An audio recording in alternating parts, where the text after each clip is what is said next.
Everton are in free fall. Having gone into the season with relatively high expectations after spending £133 million $177 million on transfers, albeit while losing top scorer Romelu Lukaku, the Merseyside club have no manager and are embroiled in a relegation scrap. Their 4-1 loss at Southampton was as uninspired as their midweek 51 home defeat against Atalanta in the Europa League, and Everton are being kept out of the relegation places only because West Brom August and West Ham September have gone months without a league win. See also badminton megastar Lee Chong-Wei's biopic To Smash into Cinemas 2018. Everton have conceded 2 or more goals in each of their last 9 games in all competitions, and the last time they kept a clean sheet was against second-tier Sunderland in the Carabao Cup in September. We look at 11 talking points from the 13th round of Premier League matches this season, beginning with Everton's issues. Wayne Rooney was an unused substitute as Everton lost 4-1 at Southampton. Source Reuters. David Klein. Everton need to sort out their managerial situation, or face relegation. 5 weeks have passed since Everton, with 8 points from 9 games, sacked Ronald Koeman.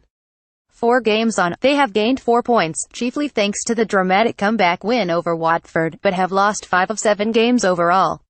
Interim boss David Unsworth said after the 4-1 loss at Saints, "It's killing me. I take responsibility, but we all have to as well. We're in a tough place and things have to change quickly.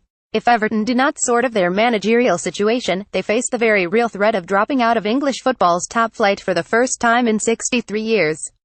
Saints cash in on Everton's woeful form to enjoy rare goal glut before Charlie Austin scored twice, with Dusan Tadic and Steve Davis also contributing. Southampton had scored only 9 goals in 12 Premier League games this season. The previous time they had scored 4 in a league game was in March against Watford, with 24 matches coming in between. Everton are rapidly gaining a reputation as the team everyone wants to play, and, with home games against West Ham and Huddersfield coming before a derby date at Liverpool on December 10, they must shed that tag quickly. Crystal Palace resurgence is bad news for Everton and West Ham. After 7 games, Crystal Palace had registered neither a point nor a goal and appeared destined to fill one of the 3 relegation spots come May. 6 games on, the Eagles, who beat Stoke 21 at the weekend, have collected 8 points and have closed the gap to the safe zone to 3 points. Their unlikely resurgence under Roy Hodgson has shaken up the relegation scrap and is bad news for clubs such as Everton and West Ham. Arsenal's Alexis Sanchez celebrates scoring their late winning goal at Burnley. Source Reuters. Andrew Yates. 10 to the Arsenal Gunners are showing real grit. For years, Arsenal were famed for their ability to win titles off the back of grinding out 10 win after 10 win. They may be 12 points behind runaway leaders Manchester City this time, but Arsene Wenger's Gunners are rediscovering a knack of showing resolve in winning tight games. Arsenal, who beat Spurs 20 in their previous league outing, relied for a second straight season on a last-minute penalty from Alexis Sanchez to win it and form Burnley, whose boss Sean Dyche was left raging by the outcome. The Gunners are back in the Champions League places and have won 7 of their last 10 league games, taking 22 points from 30 in the process. Talented Tottenham are stuttering in the league. There is no doubt about Spurs' quality. After all, they held Real Madrid at the Bernabeu and then beat them 31 at Wembley in their recent Champions League back-to-back. But their domestic form has taken a hit, with Mauricio Pochettino's team winning only 1 of their 4 Premier League games, and against Crystal Palace, since a 41 win over Liverpool last month. In that time, they have lost big games against Manchester United and Arsenal, and needed a second-half Harry Kane goal to salvage a point against struggling West Brom as the weekend. Manchester City's Raheem Sterling scores their winning goal against Huddersfield Town.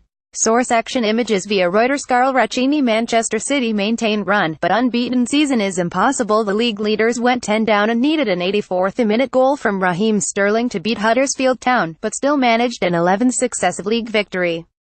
That has given them 37 points from a possible 39 and put them well on pace for a record-breaking season. But Pep Guardiola, whose side have won 18 and drawn 2 of their 20 games in all competitions, ruled out an unbeaten season. "We are going to lose a game," said Guardiola. "Today was so close. With 1 game a week, you are less likely to drop points, but with 3 games a week and 4 competitions, it is impossible."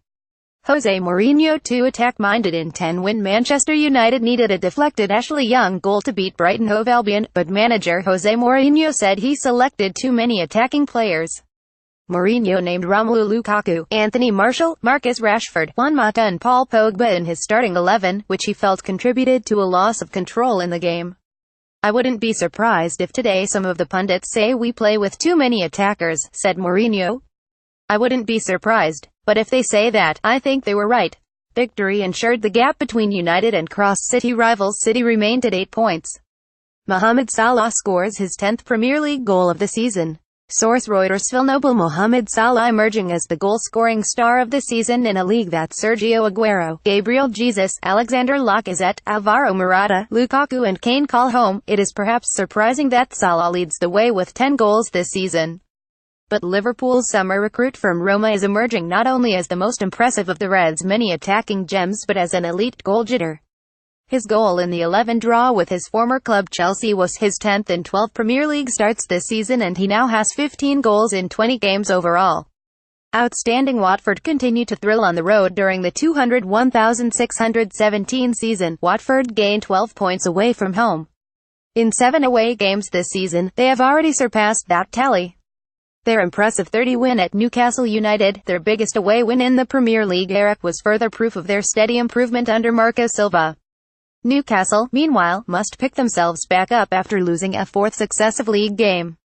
David Moyes has a big job on his hands at West Ham. West Ham did not lose Friday's game against Leicester, but neither did they win, and it is 7 games since the Hammers triumphed in the Premier League. The stats do not paint a good picture for manager David Moyes, who has failed to win any of his 11 Premier League home games in 2017. West Ham's 10 points from their opening 13 league games is the club's worst since 2011 when they were relegated. All of this makes for a big round of midweek matches, the good or bad, depending on whether or not you support Everton. Thing about the Premier League is that the next game is generally never too far away. There are 4 games on Tuesday evening, with the remaining 6 taking place on Wednesday, and the obvious highlights are Brighton's first top-flight meeting with fierce rivals Palace since 1981, Watford's clash with Manchester United, and a match with major ramifications for the bottom of the table, Everton v West Ham.